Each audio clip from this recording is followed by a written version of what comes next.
I've read and been informed by other ustaz that there is no sunnah prayers before solat Jumaat except solat duha in the morning. I see a lot pray after first azan. Ustaz boleh clarify macam mana? Isu ni adalah isu yang menjadi perbincangan di antara para ulama. As far as mazhab al-Imam Syafi'i rahimahullah is concerned, dalam kitab-kitab mereka sebut al-Jum'atu kazuhri. Jumaat itu seperti zuhur. Maknanya apabila ada sunat-sunat qabliyah dan ba'diyah sebelum dan selepas zuhur, maka Jumaat mengambil tempat zuhur itu sendiri. Tapi daripada mana jadi isu sehingga para asatizah pun menjawab tidak ada solat qabliyah? Kerana di zaman Nabi Muhammad SAW, azan buat solat Jumaat tu satu kali. Zaman Sayyidina Abu Bakar, azan sekali. Zaman Sayyidina Uthman radhiyallahu anhum ajma'in ni, sahabat-sahabat Nabi ni, ni khulafa Rashidin. Maknanya kalau mereka buat sesuatu, Nabi suruh addu bin nawajis, pegang dengan geraham. Ini salafun as-salih.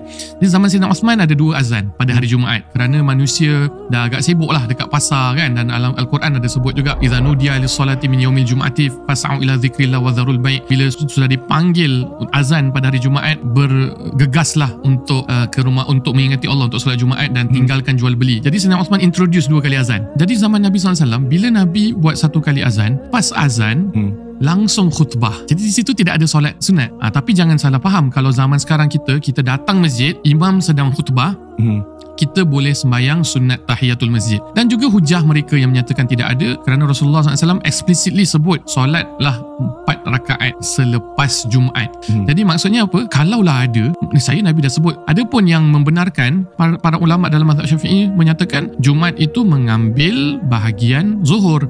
Jadi bila mana zuhur ada qabliyah, Jumaat pun ada qabliyah. Lebih-lebih lagi sekarang ada 2 azan.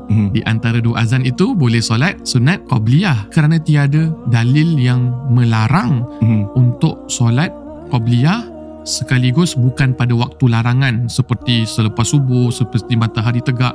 Dan ada asar daripada Abdullah bin Mas'ud juga radhiyallahu an, sahabat Nabi juga yang hebat, bahawa dia melaksanakan solat qabliyah Jumaat sebelum Jumaat. Tapi ulama menyimpulkan kalau sahabat yang buat, biasanya dia buat atas anjuran daripada Rasulullah SAW.